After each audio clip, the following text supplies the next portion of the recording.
Débora, boa noite. Você tem uma repercussão de como essa notícia chegou já ao governo americano, é isso? Sim, já temos repercussão do governo americano. Olha isso, hein?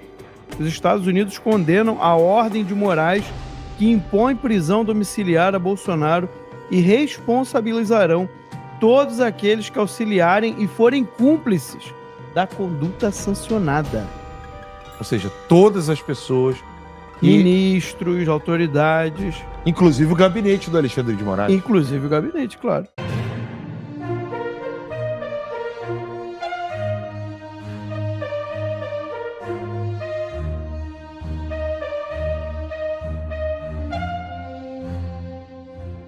Oposição buscará Alcolumbre após Moraes decretar prisão de Bolsonaro. É isso mesmo. Parlamentares de oposição criticam a decisão do ministro Alexandre de Moraes e indicam qual será a reação à decretação de prisão domiciliar do Jair. Os aliados do ex-presidente querem uma reunião de urgência com o presidente do Senado, Davi Alcolumbre, para pressionar por medidas contra o ministro na retomada dos trabalhos nesta terça-feira. E segundo a CNN Brasil, a Casa Branca já foi informada sobre a prisão de Bolsonaro e medidas devem ser tomadas. Débora, boa noite. Você tem uma repercussão de como essa notícia chegou já ao governo americano, é isso? Sim, já temos repercussão do governo americano. O deputado federal Eduardo Bolsonaro e o jornalista Paulo Figueiredo já entraram em contato com a Casa Branca, com o Departamento de Estado dos Estados Unidos e já informaram sobre a decisão monocrática do ministro do Supremo Tribunal Federal, Alexandre de Moraes, de decretar a prisão domiciliar do ex-presidente Jair Bolsonaro.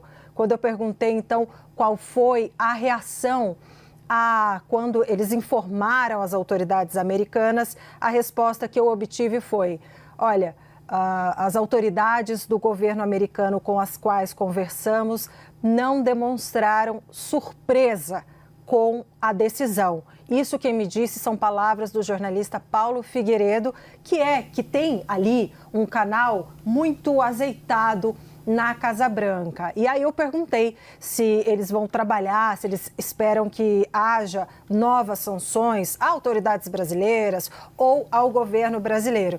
E Paulo Figueiredo, me disse o seguinte: olha, eu avalio que haverá mais sanções, sim, enquanto a democracia brasileira não for restaurada, nas palavras do jornalista Paulo Figueiredo, que, ao lado de Eduardo Bolsonaro, deputado e filho do presidente Jair Bolsonaro, atuam junto à Casa Branca, às autoridades americanas, relatando a visão deles sobre o que acontece aqui. As autoridades, inclusive, tratam, não estamos falando especificamente só de tarifas ao governo brasileiro, que isso é um outro canal, mas especialmente as sanções, tipo Lei Magnitsky, cassação de vistos, etc., eles têm uma influência grande e um diálogo grande em relação a esse assunto, Márcio Gomes. E depois, também, se vocês quiserem, eu tenho aqui a nota de Eduardo Bolsonaro, que ele acaba de distribuir. A gente recebeu aqui um pouquinho antes da imprensa a nota de Eduardo Bolsonaro e as palavras dele. Não sei se eu posso dar agora. Sim, posso? Claro. Então vamos lá. Eduardo Bolsonaro escreveu o seguinte: recebi com tristeza como filho, mas sem surpresa, a notícia da prisão domiciliar do meu pai, Jair Bolsonaro. Desde que traçamos nossos planos para a restauração das liberdades no Brasil, sempre tivemos uma certeza. Palavras de Eduardo: Alexandre de Moraes é um psicopata descontrolado que jamais hesitaria em dobrar a aposta. E Eduardo continua: após ser sancionado como violador de direitos humanos que é, no dia seguinte a uma multidão tomar as ruas do Brasil contra ele e no mesmo dia em que as novas denúncias da Vaza Toga expuseram a podridão do seu gabinete, ele reagiu da única forma que conhece, dobrando a aposta em uma cortina de fumaça autoritária. Por fim, ele encerra assim Eduardo Bolsonaro em sua nota: Essas ações só nos fortalecem. Alexandre de Moraes é agora um violador de direitos humanos oficialmente sancionado e nós permaneceremos inabaláveis. As fichas do outro lado estão acabando e as oportunidades de frear esta loucura estão se esgotando. Que o sistema entenda isso antes que seja tarde demais. E aí, por falar em dobrar a aposta, é mais uma vez o que Eduardo Bolsonaro faz. Também, se ele diz que Alexandre de Moraes dobra a aposta daqui, de lá dos Estados Unidos é o que ele faz. Dobra mais uma vez a aposta. Márcio. Aqui, ó, o do escritório do hemisfério do Ocidente, né, dos Estados Unidos. Abre aspas. O juiz Moraes, agora um violador de direitos humanos sancionado pelos Estados Unidos, continua a usar as instituições brasileiras para silenciar a oposição e ameaçar a democracia, impor ainda mais restrições à capacidade de Jair Bolsonaro de se defender em público não é um serviço público. Deixem Bolsonaro falar. Olha isso, hein? Os Estados Unidos condenam a ordem de Moraes que impõe prisão domiciliar a Bolsonaro e responsabilizarão todos aqueles que auxiliarem e forem cúmplices da conduta sancionada. Se puder ler novamente, Max, por favor. Colocar, já está na tela ali pro pessoal. Tá já? Já está na tela aqui, ó. Aí. Pode ler, por favor, Max? Então eu vou ler novamente para vocês em português, né, a tradução, que é o seguinte: o juiz Moraes, agora um violador de direitos humanos, sancionado pelos Estados Unidos, continua a usar as instituições brasileiras para silenciar a oposição e ameaçar a democracia, impor ainda mais restrições à capacidade de Jair Bolsonaro de se defender em público não é um serviço público. Deixem Bolsonaro falar.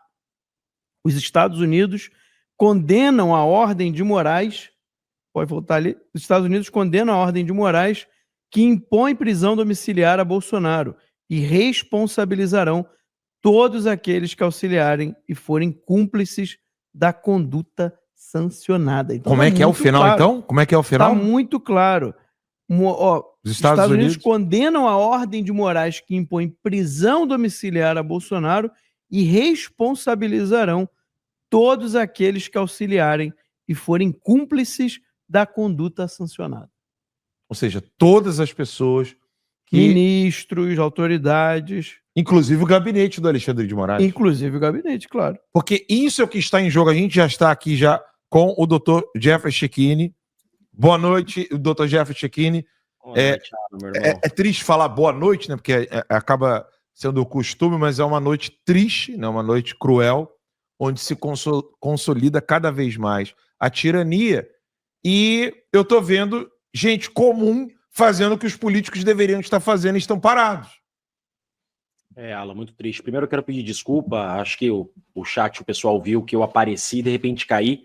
Tá caindo um toró aqui também. Aí, o tornado que estava aqui foi para aí. Daí piscou, tive que resetar o modem, peço desculpa. Gente, que dia, né? Que segunda-feira é essa? Que segunda-feira é essa? Veja só, vou tentar fazer um resumo jurídico, né, do que nós estamos tendo. Max, Alan, acho que o Lacombe não tá, né? Eu não vi o Lacombe aí, esse chat maravilhoso. Olha só, a gente começa o dia com o senador da República colocando uma tornozeleira eletrônica, Alan. Primeiro senador da República da história do nosso país com uma tornozeleira eletrônica. O Marcos Duval me ligou para desabafar, conversei. A primeira pergunta que eu fiz para o Marcos Duval: Duval, que inquérito é esse? Ele falou: Jeff, eu não sei. Faz 2 anos que eu estou no inquérito, não fui processado, não fui chamado para depor, não sei do que se trata, e agora aconteceu isso. Então o senador com tornozeleira. Depois nós temos Jair Messias Bolsonaro, que já estava com uma tornozeleira eletrônica, agora é em prisão. Eu tô vendo a imprensa divulgar prisão domiciliar. Gente, aquilo ali é uma prisão, tá? Aquilo ali é uma prisão. Aquilo ali não é prisão domiciliar, não. Aquilo ali é prisão. Tá? Ele não pode receber pessoas em casa, não pode receber visitas, não tem celular. Então aquilo é uma prisão. Bolsonaro está em prisão. E o que eu percebo dessa decisão do Bolsonaro, gente? O que eu percebo dessa prisão? Vamos lá. Primeiro, é uma vingança. Então o Moraes está se vingando do Bolsonaro, se vingando do povo utilizando o Bolsonaro. Isso é uma verdade por causa das manifestações, ficou muito claro. Em menos de 24 horas depois das manifestações que pediram em todo o Brasil o impeachment do Alexandre de Moraes, vem essa decisão. Primeiro, que é uma vingança. Segundo ponto, que é uma cortina de fumaça. Pelo jeito não tinha Janja para fazer nenhuma cagada hoje a superar, a esconder a divulgação do gabinete de ódio do STF.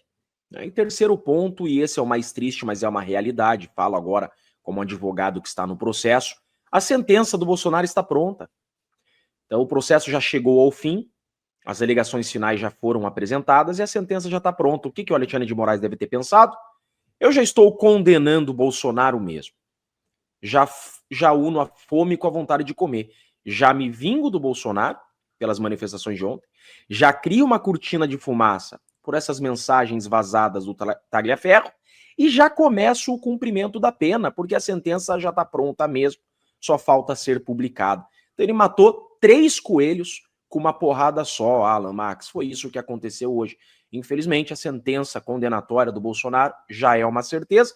E essa prisão será a prisão que ele deixará o Bolsonaro após a sentença. Bolsonaro ficará nessa condição, provavelmente, de prisão domiciliar, nesse formato que ele está após a publicação da sentença. Ele só antecipou um pouquinho o início da pena, antecipou ali umas 3 semanas, um mês, porque era pertinente nesse momento, Alan. Foi exatamente isso que aconteceu no dia de hoje. E para terminar, o Fux foi uma grande decepção.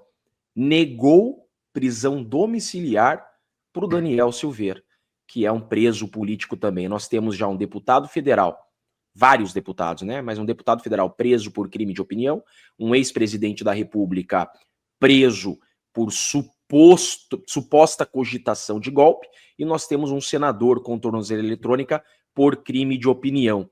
O que há em comum entre eles?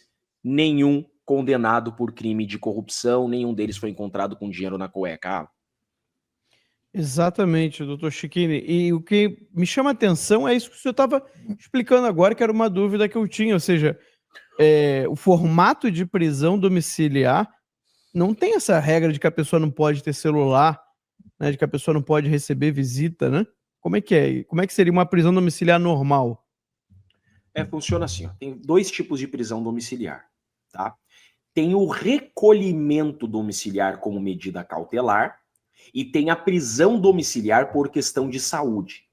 O recolhimento domiciliar, que foi esta que o ministro aplicou, ele pode cumular com várias outras cautelares. Pode cumular com tornozeleira? Pode.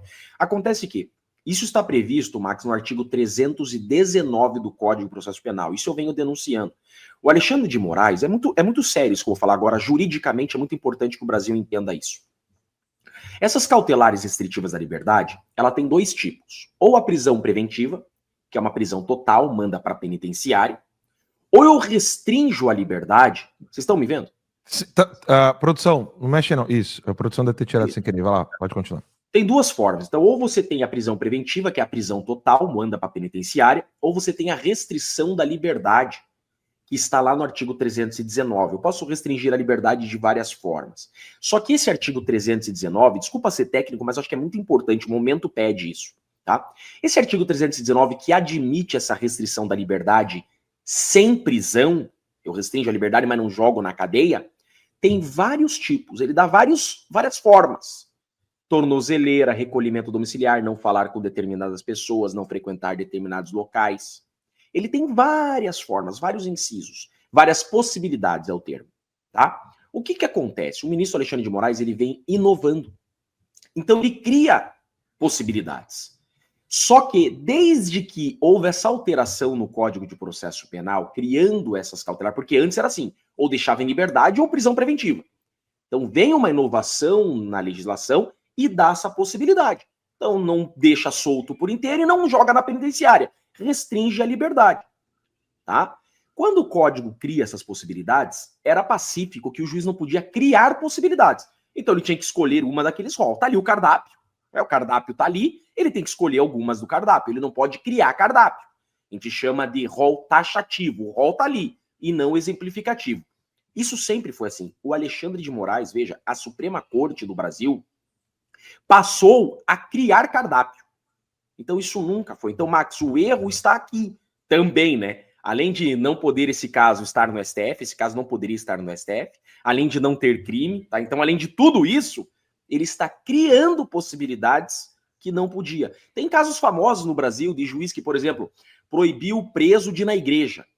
Aí você fazia um habeas corpus, o tribunal ia lá, tirava essa medida, falava o seguinte: não, essa medida não está nos rols, não está no rol do artigo 319, o juiz não pode criar. Então sempre foi assim. Mas o Alexandre de Moraes, ele passou a criar e não há para quem recorrer. Então, além de todos os erros, nós temos esse erro, Max. Ele cria um monte de medida, como, por exemplo, mandou apreender o celular de todas as pessoas que estivessem na casa.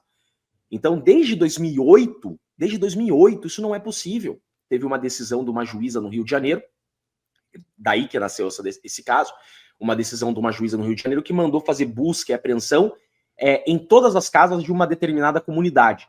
Aí veio a inovação legislativa dizendo, não, busca e apreensão é só no alvo determinado e específico.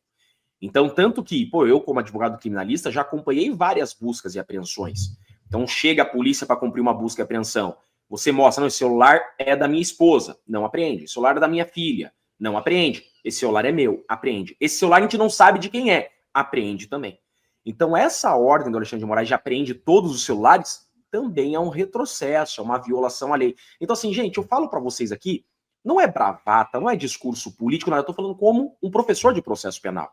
Eu sou mestre nessa matéria, eu tenho um livro escrito sobre esse tema. A minha principal especialidade é medidas cautelares restritivas da liberdade. Eu estudo há 14 anos isso. Tá? Eu digo para vocês, nunca o Brasil viveu tantas ilegalidades nesse tema como estamos vivendo agora. Eu afirmo isso para vocês, Max. Alan. Perfeito, doutor Skinner. A gente, inclusive, tem mais imagens aqui para mostrar da carreata, né? A produção já está aí, produção, com o vídeo para mostrar. Olha aí. Olha aí. Eles estão chegando no Centro Cultural do Banco do Brasil agora, tá? Isso aqui é Brasília. Né? Isso foi o início. Nós não aceitamos mais o arbítrio. E entrará Vamos ao vivo juntos, conosco daqui a pouco. liberdade. Chega de arbítrio. Senado Federal, cumpra com o seu papel. Aqui é Brasília. Chega de arbítrio, aqui é por liberdade. Vamos pra luta, pessoal. É paralisação geral. Olha, eu vou falar uma coisa, eu vou falar algo de coração aqui com vocês. A coragem de homens como o doutor Sebastião Coelho. O doutor Chiquinho sabe muito bem o que é chegar a ser desembargador de STJ. Era STJ que ele estava, né? Era? Ele foi TJ. Do TJ, né? Do Tribunal de Justiça. Ele era desembargador do Tribunal de Justiça. Do DF. Do DF. O doutor Chiquinho sabe o quão difícil é chegar a essa posição como juiz. É um homem que não só fez todas as provas que o Toffoli nunca passou, que o Alexandre de Moraes nunca passou. Quem mais que nunca passou ali dentro? Vários, né? Só o Fux. Não, só o Dino e o Fux. O Dino e o Fux. O resto, não. Então, o homem que jogou pro lado, assim, o trabalho dele como desembargador, com toda a coragem do mundo, disse: eu prefiro lutar pelo meu país. Eu prefiro lutar pelo meu país. E tá aí agora, infelizmente, os nossos políticos estão todos batendo cabeça, uns com medo.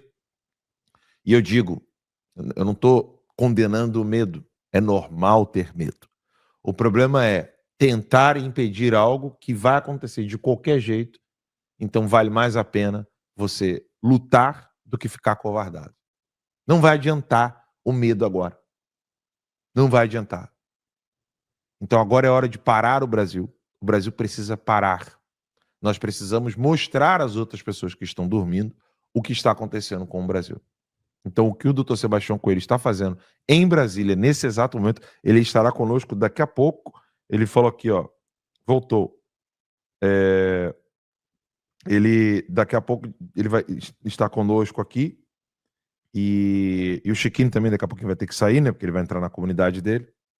mas o doutor Sebastião Coelho daqui a pouquinho vai entrar. Ele falou que para mim no áudio, eu estou vendo a transcrição do áudio aqui. Chegando na terceira ponte, eu volto ao vivo com vocês e te aviso. Estamos passando agora no Centro Cultural Banco do Brasil. Olha a coragem que esse homem está fazendo, Chiquini. É impressionante ver a garra do doutor Sebastião Coelho. E eu comentei, que pena que temos tão poucos Ludmilas, Chiquines e Sebastião Coelho e doutor Paulo Faria, que é o advogado do Daniel Silveira. Que pena que temos tão poucos, sabia, doutor Chiquini? Sinceramente. Bom, pessoal, esse foi mais um vídeo. Eu espero que vocês tenham gostado. Se vocês gostaram, deixa o like aqui para fortalecer nosso canal. Logo eu volto trazendo mais informações da política para vocês. Um forte abraço, fiquem todos com Deus e até a próxima.